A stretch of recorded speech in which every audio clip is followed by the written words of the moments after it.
There we go. Hi, Chris Brogan. Hi, how are you? I'm good. I'm at the Inbound Marketing Summit with Chris Brogan, and I've got a question for him, a burning question for me, meaning, as an exhibitor, and I'm going to a trade show, how do I maximize Twitter to draw people to my booth?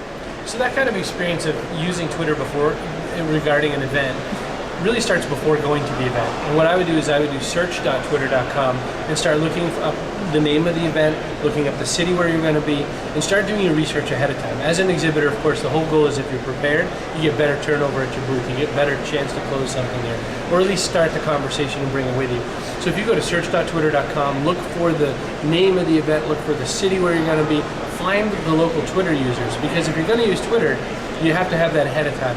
What you might also do at the event when you start meeting people at the beginning, make sure your business card has your Twitter ID on it. In fact, maybe considering just printing some cheap business cards that just have your name and your Twitter ID, and make sure you swing by for such and such, you know, your typical offer. But getting people engaged ahead of time might mean also while you're exhibiting, can you tweet and participate in the conversation that's going on? If you're, I mean, the way we run our events, the exhibitors are part of the event, so they're in the room, they hear all the content going on. If you're not so fortunate, if your event's set up a little different, where you're kind of a sideshow to the main speaking stages because it's too big or it's a big expo, then maybe what you try to do is you try to listen to the Twitter stream about that event, and then you can build your relationships ahead of inviting them to come by the booth. Participate with them before you try to make the offer to convert them over to your booth. Okay, great. Thanks, Chris. Thank you.